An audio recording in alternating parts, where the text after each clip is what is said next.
Hi everyone. Welcome to the session Buidl Sustainably, and let me just start by explaining what the problem is and why should you care.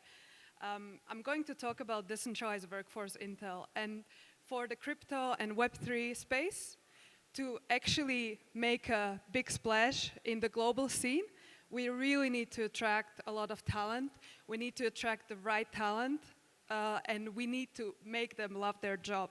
So what I'll be talking about is one type of the talent or one group of the talent, and that will be developers. I'll be sharing with you some insights that we have gained through the research we have done over months at SES. So let's get started. Before that, maybe it makes sense to introduce myself. So I'm not a developer myself.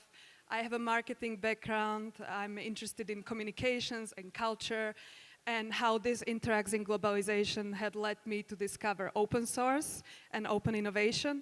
Through that, I discovered crypto, got my job in crypto startup, then got excited about Ethereum and the vision it allows. Because of Ethereum, blockchain existed. DAI stablecoin could be created on it. So I have joined Burning for creating real digital money that we could use. I joined Maker Foundation. I started as a community lead at the foundation. Then I managed events, so I've been putting people on the stage instead of standing on it, so I'm challenging myself. And I have also challenged myself to actually, after the Maker Foundation fulfilled its vision, I have challenged myself to contribute on the DAO side. So this is where we come to what I'm presenting here. I'm representing a core unit, which is a team that exists on the side of the DAO that has a specific mandate and a name. So SES stands for Sustainable Ecosystem Scaling. And our mandate is all about growing the moats that the Maker Foundation and the Maker community has had in order for it to be sustainable, long-term, and avoiding failures. We are working hard on finding ways to effectively remove bottlenecks between decentralized workforce, work, and capital. And the aspect of my contribution in the team is working on the research project on this decentralized workforce mode, and as mentioned, developers. So I really hope that the findings from this result will be also relevant for you, be that developers curious about the space, already in the space wanting to help more, or looking to attract more people inside. So please, let's be a little interactive because we're in a nightclub and we had a lot of talks already. I'm going to read some statements, and if you can associate yourself with it, or if you know somebody who the description fits well, please raise your hand. We're going to do a little hand raising. So, someone, let's say Anna, feels like she never gets to work with exciting technology, exciting stuff. Do you know anyone who feels like the technology one works with is boring? Well, I hope it's your friends and it's not you, because we're at the crypto conference. Second one is looking for a career in this space, in Web3, but doesn't know where to start, doesn't dare, feels like has commitments that are hard to break, or feels a bit anxious about this transition. Anyone has a friend like that? Yes, thank you. And there's someone that we just lost to another protocol that just overpaid him. Have you lost any dev in your team? No? Then it's good. And somebody is taking a break, be that due to stress, extreme workload, or just making enough money not to need a job anymore. Anyone knows anyone? Yes. So I'm going to talk about this specific aspect, how to bring more talent, how to make them love their job. But I also want to tell you, it's not just anecdotal experience. We really did our research. We have had months of different types of research methodologies designed around understanding the developer journey, what brings them in, why do they keep around, why do they leave for another project. We had, I'm going to call it a giant survey. So we had over 500 developers from outside of crypto, representing 20 different industries, and also developers inside of crypto from more than 140 projects telling us about their experiences and their journeys. We have done the same with 42 teams inside of the crypto space, where we were asking people who are specifically working with developer talent, be that DevRel specialists or HR people or tech leads. And we've been asking them about the best way to attract, onboard, and retain talent. And this diversity of the team spanned through 9 sectors. We have, of course, asked subject matter experts that are very vocal in this area. So we have also their experiences, golden nuggets, and insights. And we wanted to back it by data as well. So we're not only listening what people share with us, what they have to say, but we also check that it computes with the data we collect on these ecosystems. And of course, there is already some groundwork when it comes to research. So we have, of course, heavily consulted the existing research and the people who were involved with it. So if we want to address the flow of the talent into the space and optimize it, we also need to understand how does the talent enter it. So I have this crazy conspiracy scheme for you to show you. And we can go through the 2 starting points, which I believe are very influential. So you have a number go up, and then you have a number go down. So if we start with the crypto price increase, we experience that we in general have more developer talent joining in. We also have a lot of capital flowing into the space. And we suddenly are somehow interesting to traditional big tech, Web 2, and FANGs. So somehow we are attractive, and they're flirting with the idea of implementing some of these elements. This all leads to the value of the crypto and Web3 space increase, which furthermore lead to several things. So, for instance, imagine you're a developer responsible for a protocol with a total value lock that is so crazy that you cannot sleep at night because you might be the single point responsible for pushing the right code without bugs. Or you just have so much demand that you just work over the weekends and it's very unsustainable, so you eventually burn out. There's also a lot of interest in the crypto when the prices go up. So there's a lot of hype and a lot of distractions, and this noise can also lead to further developer churn. Now let's start on the number go down side. So when the crypto prices decrease, we see that the developers who were interested in potentially make a career change to the crypto suddenly maybe kind of do not act on this intention and stay with their older jobs. So we have a developer growth that slows down. And of course, when the number goes down, suddenly we have a lot of negative narratives about crypto in general, from the mainstream media, from the big tech companies. So what this leads to is for increased competition for the talent inside of the space. And some devs are being pulled around from one team to another, but it's becoming very unsustainable. So you have these like HR practices inside where you have people like, I pay this crazy amount of ETH or DAI or dollars for anyone who can get me this person for the team.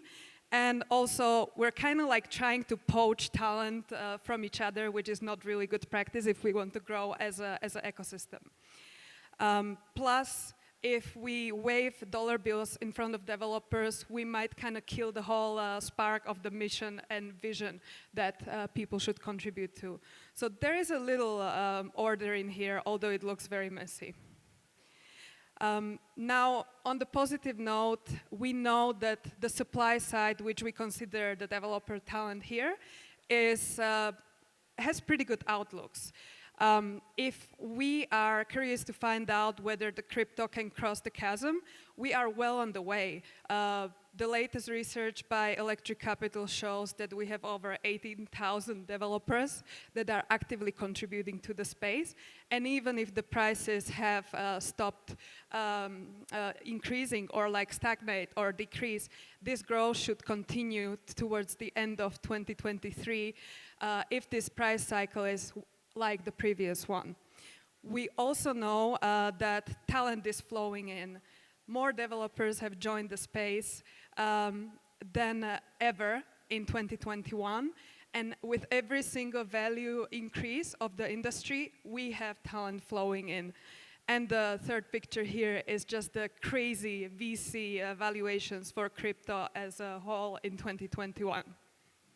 So supply side outlooks are good, but you cannot have growth without the headwinds. And there are two types. There are external ones, which are mostly related to this price boom and bust bubbles and cycles.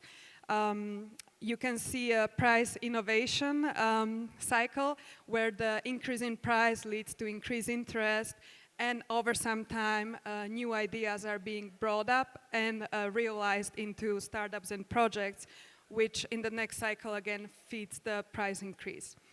And yeah, as mentioned, developers should grow, number of developers joining the space should grow, even if the price decreases. And the second headwind that is external is the negative narratives I mentioned. So on the top you see NFT take of the Signal founder. That's a demonstration of its own, what this person thinks about it. And if you're a founder or a heavy influential figure in the traditional space, you have a lot of followers and you inspire a lot of people. So if you say something is not legit, that doesn't inspire people to pursue that career. There's also the famous page, Bitcoin obituaries. Bitcoin has died 444 times, last time I checked. And also there's a couple of scary things hanging about people's heads, such as SEC investigating the Uniswap Labs developers. So there are a lot of headwinds. And internally, as mentioned, we are fighting for these high context individuals among each other, and we have very unsustainable approaches how to hire people. So they're just like a couple of the screenshots that I came across that I found relevant. Everyone is hiring. Tell me who's not hiring. The list is short. I'll be hiring. This is the referral if we successfully hire these people. And yeah, I guess we run out of experienced Solidity developers, so we're just gonna go lower our standards. So those are the headwinds. And now what we can actually do to address it. If we really want exponential growth of the developer talent that has some sustainable approach in it, I believe there are two main ways to do it if we want to change this. So first, we'll need to keep the technical interest in crypto alive and growing and align it with the values that the technology stands for. And secondly, we really need to focus on improving the onboarding. So we need to double down on these efforts to grow and nurture the developer community. So you might have come across this article, which basically says that talent is leaving Silicon Valley and large companies because they want to work on the most exciting technology. And the shiny new object for developers right now is crypto and Web3. Our gigantic survey confirms this. These are the top 3 values that the survey participants shared with us, be that interested in crypto or already participating in the industry. So they believe that crypto and Web3 has ability to reshape the world, that this is a paradigm shift that they don't want to miss out on. They also believe in importance of decentralization and how that impacts the society. And they also find the technology extremely fascinating. So this is something we should elevate. Equally, when we ask them to elaborate or like share more with us about what actually brought them to crypto, so the number one answer was, I want to be on the frontier of technology. And this also is supported by the gigantic survey we did, because the project's vision and mission is something that is very important and central for the talent when deciding where to join. The impact they can do being part of this project or being part of this industry or in their personal role is important. The organizational culture that Web3 and crypto enables is very core to the selling point of crypto and Web3. And the freedom and autonomy they gain by making this transition to this role is very, very significant. So I think we should elevate that. And one more thing that I really liked in this tweet by Paul, who is also a very important figure in building the developer community in the crypto, is that he recommends people to have a goal, because there's no single recipe for how to become a blockchain developer. But if you think about what you wish that existed, the motivation to learn to achieve that goal would be your driver. So remember your whys. And now to the second part. Yes. And now to the second part. So double down on growing the developer community. When it comes to aspects of getting their interest and making them actually transition to crypto, there are several aha moments we should seek to amplify. There are several types of onboarding resources and information that we learned from the developers themselves that are missing, so let's address those. We also learned about the frictions there are when it comes to learning the technology, so let's look at those. And the grant survey confirms that developers need to understand what are the real use cases that the technology can solve, what are the problems. They also need to get some sort of a social proof of people building in the space and getting a bit more exposed to the crypto working culture. They also should feel like this is like being at the internet era just in our time. So excited as that. And they should also feel like if they make this transition, they'll be compensated well, and then they will not be at risk of losing their jobs. And another stage of the journey is how do we actually keep them contribute, and how do we make sure they don't leave us?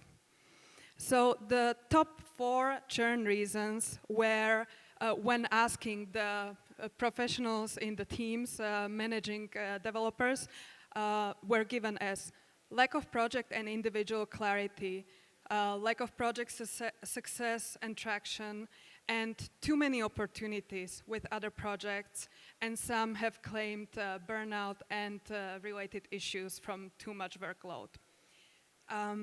And then there are 3 other reasons that are stated as the reasons why people keep contributing and stick around. So these should be elevated. We should offer them an environment of innovation with opportunities to grow. We should enable them to contribute to the community and grow with the community and enable a strong culture around that. And the compensation, of course. Below, you can see from the grant survey that overall, as it seems right now, the crypto developers are for the most satisfied, so that's a good sign. So we need to have some sort of next steps or actions we can take. And based on the different stage and based on your skills, your abilities, I invite you to take 1 or more of these specific suggestions that are backed by the research we have done that you can do to improve this space and grow it together with us sustainably and exponentially. And what you just received from me was already quite information heavy, but I promise you we have like a library you can get lost in. So I didn't use a QR code, I used the link, so you need to type it yourself. It's ses.makerdao.network/xray, which is the project we did. And here you can find reports on the best practices when it comes to developer relations, how to do it sustainably, that explains what is the problem and opportunity, and how can you do that in a sustainable way. And then we also did the grant journey, which is about developer journey study, grant survey. And that answers the question why. Why do they get attracted? Why do they keep contributing? We have 3 specific profiles. I think for you, the most relevant are crypto curious developers, which are outside of the space but interested, and current crypto developers that are in and see everything that happens and share that insight. So my name is Lenka, and I would not be able to share this with you without my colleagues. So Jordan and Jack have a great amount of work that has been distilled here. And if you have any questions, I'm happy to chat with you, or or just write me or wave at me and let's talk. I also should say that we have some beanies over there that are left over from the party. And Mano, can you stand up? If anyone wants to join Maker, just talk to him, okay? Thank you.